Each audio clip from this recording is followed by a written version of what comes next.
ICZN के बारे में बात कर चुके थे। तो ICZN ने क्या रूल्स दिए हैं नॉमेनक्लेचर के, तो उनके बारे में अभी बात करेंगे। Rules of nomenclature according to ICZN।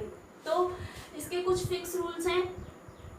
Number 1, वर्तमान एवं विलुप्त जातियों पर लागू होता है, यानी कि यह उन्हीं जातियों पर ये नॉमेनक्लेचर लागू होता है जो कि वर्तमान में है या फिर विलुप्त हो चुकी हैं। नंबर 2, नामकरण का प्रारंभिक बिंदु 1 जनवरी 1758, यानी कि 1 जनवरी 1758 जो कि सिस्टेमा नेचुरी का 10वें संस्करण का प्रकाशन का दिन था, उस दिन से लेकर के ICZN के रूल्स लागू होते हैं।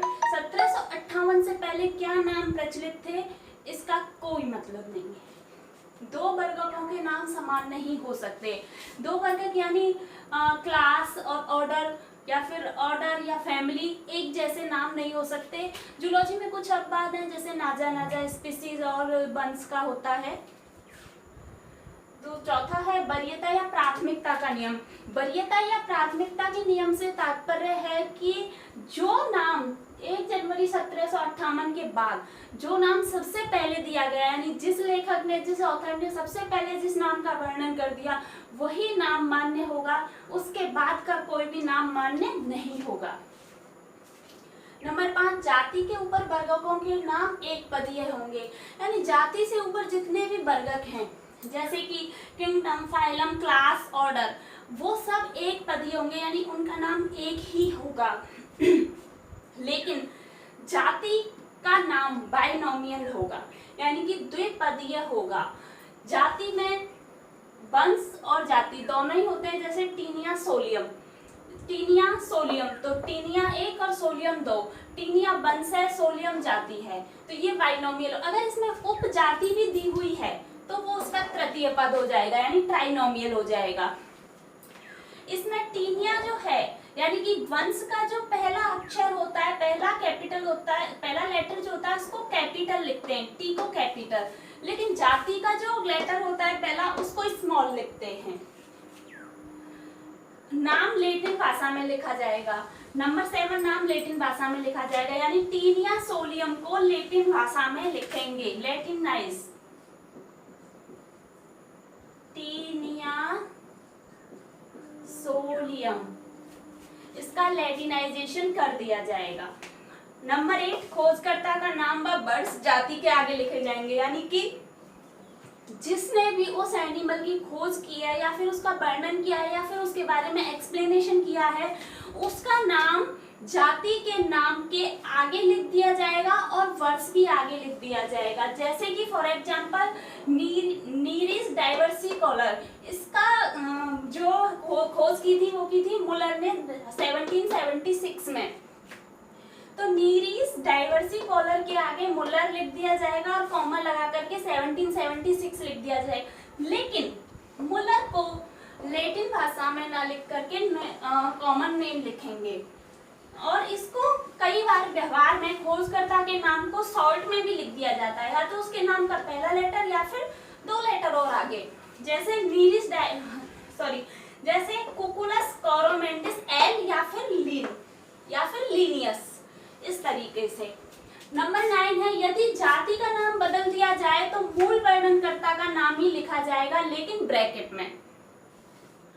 अगर जाति का नाम बदल दिया, जैसे कि किसी ने पहले खोज की फिर बाद में की, तो जाति का नाम बदल दिया उसने, तो उसके नाम के आगे, बदले हुए नाम के आगे मूल वर्णनकर्ता जो होगा जिसने पहले किया था उसका नाम ही लिखा जाएगा, दूसरे वाले वर्णनकर्ता का नाम नहीं लिखा जाएगा, लेकिन उसका नाम ब्रैकेट में लिखा जाएगा।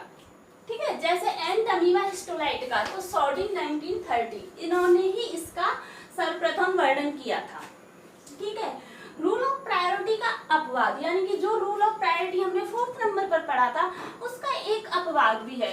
कई सारे अपवाद हो सकते हैं, जैसे कि इसमें ये कहता है कि जो सबसे पहले वर्णन करेगा उसका ही नाम प्रचलित होगा, यानी उसके द्वारा दिया गया नाम ही प्रचलित होगा। लेकिन कई बार ऐसा हुआ कि जैसे किसी ने पहले वर्णन किया उसको पता नहीं चल पाया, लेकिन उसके बाद किसी ने वर्णन किया उसका पता चला, वो प्रचलित हो गया नाम, वो प्रचलित हो गया तो उसके नाम से जानने पहले वो भी कर चुका था इसका, लेकिन क्या करे, मान्य हो गया वो। तो ऐसे केस में क्या किया, जो दूसरा वाला मान्य हो गया उसी के नाम से जाना गया, लेकिन जो प्रथम वर्णन करता था उसका नाम ब्रैकेट में लिख दिया गया, जैसे कि शिस्टोसोमा हेमेटोबियम। तो सर्वप्रथम इसका वर्णन किया था विलहर्ज 1852 में, तो विलहर्ज का पता ही नहीं चल पाया। विलैंड ने 1858 में किया था, ये प्रचलित हो गया, लेकिन बाद में पता चला विलहर्ज भी कर चुका था, तो फिर विलहर्ज का नाम ऐसे ब्रैकेट में लिख दिया गया और विलैंड का नाम भी लिख दिया गया, लेकिन नाम यही रहा। तो ये है इसका रूल ऑफ प्रायोरिटी का अपवाद। ये हमारे रूल्स ऑफ नॉमेनक्लेचर जो कि ICZN में वर्णित हैं वो कंप्लीट होते हैं। इसके अलावा कुछ सफिक्स होते हैं जो हमारे टैक्सॉन के आगे लगते हैं, यानी फिक्स होते हैं लगभग, लेकिन कुछ अपवाद होते हैं, अपवादों को छोड़ करके ज्यादातर यूज किया जाता है इन सफिक्सेस को।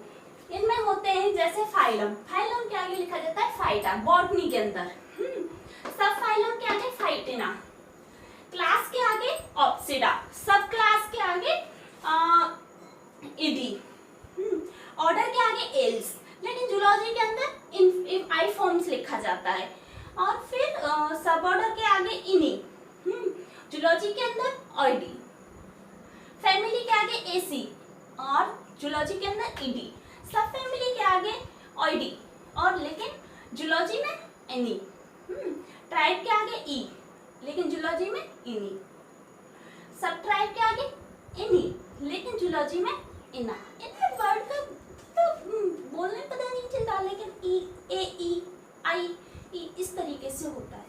ठीक है, ये हमारा टैक्सोनॉमी कंप्लीट होता है। इससे आगे हम नेक्स्ट क्लास में बात करेंगे क्लासिफिकेशन के बारे में, एनिमल क्लासिफिकेशन